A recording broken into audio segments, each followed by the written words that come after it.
नमस्कार, मी सपना बजाज, पोलीस रिपोर्टरमध्ये आपल्या सगळ्यांचं हार्दिक स्वागत. आज आपण राष्ट्रवादी पक्षाचे संजय गायकवाड यांची मुलाखत घेणार आहोत. सर, तुम्ही राजकारण जी सुरुवात केली ती कोणत्या पक्षापासून केली किंवा संघटनापासून केली?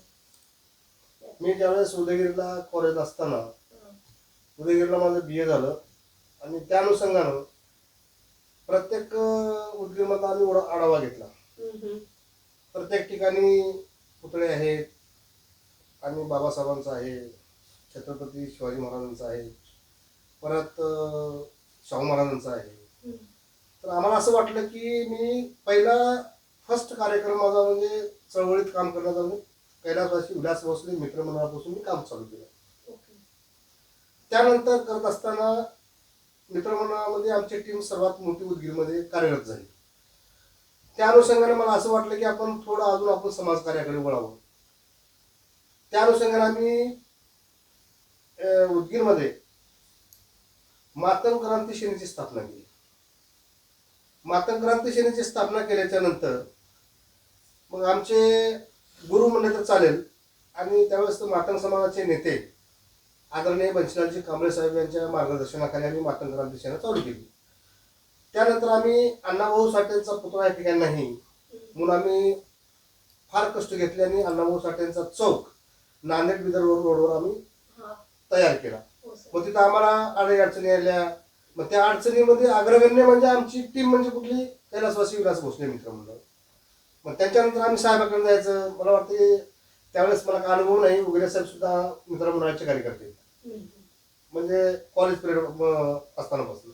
मग आम्ही आमच्या मित्र कंपनीवर चर्चा केली, साहेब आम्हाला असं असं करायचं. मग आम्हाला मित्रमंडळांच्या सुद्धा कार्यकर्त्यांनी आम्हाला साथ दिली आणि अण्णाभाऊ साठे पुतळा उभारण्यामध्ये जे पाठीपासून ते पुतळ्यापर्यंत तो त्या ठिकाणी माझा सिंहाचा वाटा आहे. ते करत असताना मी साहेबांच्या सोबत म्हणजे कैलासवासी चंद्रशेखरजी भोसले साहेब यांच्यासोबत काम केले.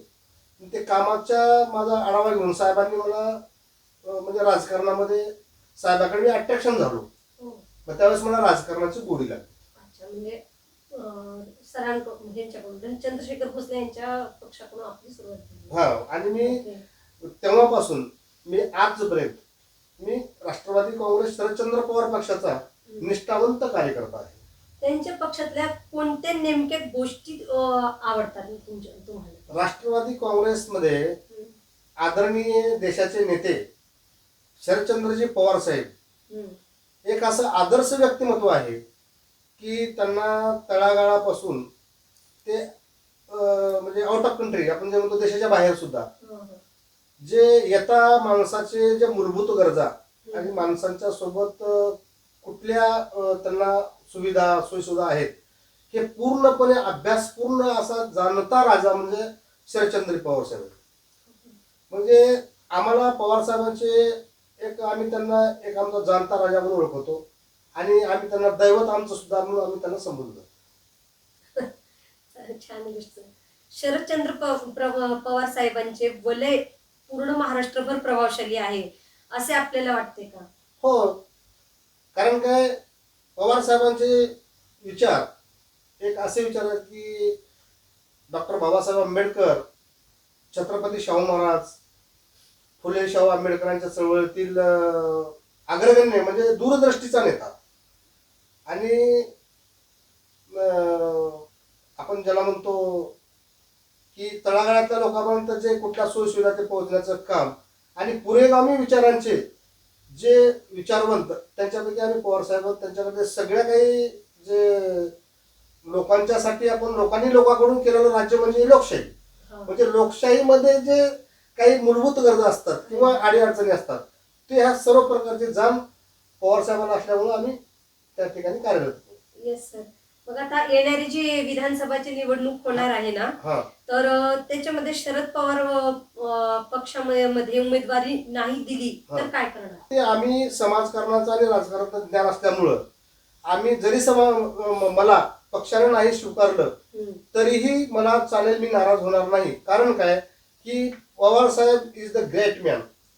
पवार साहेबांचे विचार आमच्या नसानसामध्ये रुजलेले आहेत.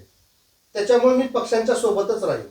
जसं आता तुम्ही म्हणलात की शरद पवार सर एकदम म्हणजे ग्रेट नेता आहेत म्हणजे तर ते आहेत महाविकास आघाडी सोबत. बरोबर. तर आता जो वक्तव्य झालेला आहे की आपला जो आरक्षण आहे तो रद्द होणार आहे, मग त्याच्याबद्दल काय म्हणणं आहे तुमचं?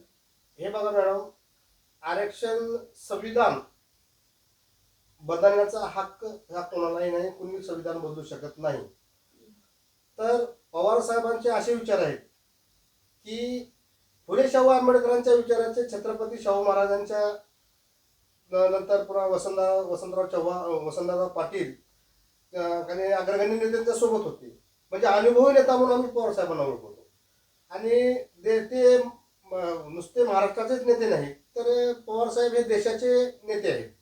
त्यांच्यामुळं त्यांना पूर्ण समाजाची जाण असल्यामुळं ते आरक्षणचा प्रश्न या ठिकाणी येऊ शकत नाही. पवार साहेब ते होऊ देणार नाहीत, हे आम्हाला याची पूर्णपणे शाश्वती आहे.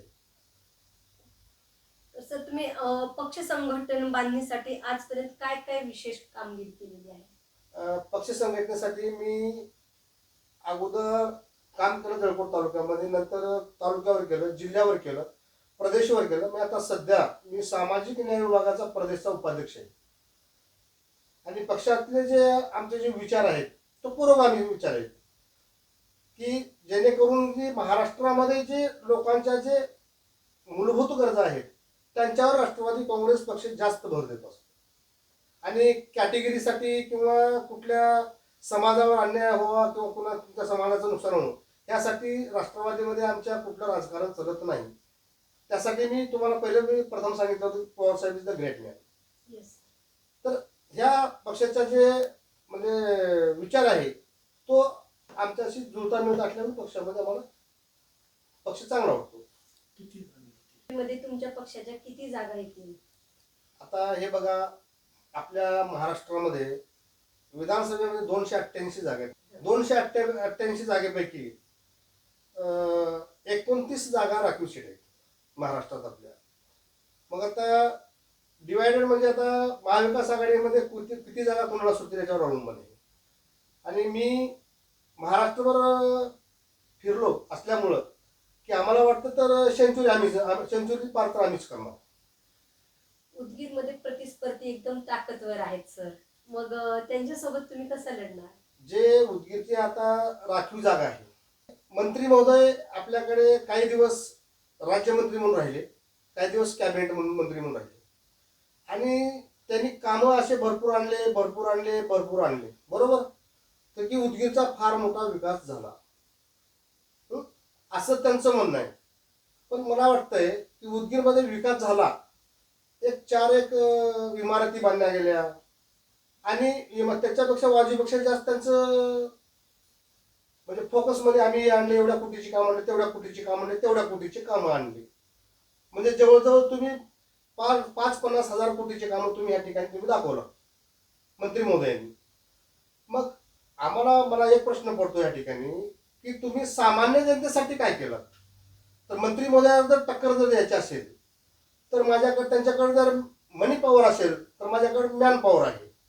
कारण का मी जमिनीवर आणि याच्यावर चालणारा म्हणजे तळागाळातल्या लोकांच्या सोबत राहणारा कार्यकर्ता आहे. म्हणून जनता माझ्या पाठीशी आहे, म्हणून माझं पारडं या ठिकाणी मंत्री महोदया जरी असतील तर त्यांच्यासोबत माझं पारडं जास्त मोठं आहे, हे असं मला वाटतं.